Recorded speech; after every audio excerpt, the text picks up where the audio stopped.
Να μην τρελαθεί κανένα σας. Ακριβώς. Και να είστε ήρεμοι και ψύχρεμοι όλοι. Έτσι. Λοιπόν, φιλιά πολλά, θα σας δώσω λίγο. Έγινε, Γιάννη.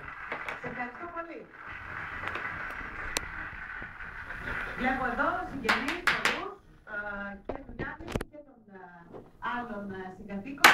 Έχουμε προς το τελικό, αλλά απόψινή βραδιά είναι λίγο κρίσιμη. Γιατί δύο πολύ σπουδαίοι παίκτες του παιχνιδιού, μεγάλοι παίκτες, έργο που άντεξαν τους 3 μήνες αυτούς μέσα στο του Big Brother, βρίσκονται στην κρίση σας και στη δική σας την απόφαση. Γραφικό. Με ένα γραφικό που έχει ετοιμάσει η ομάδα του Big Brother.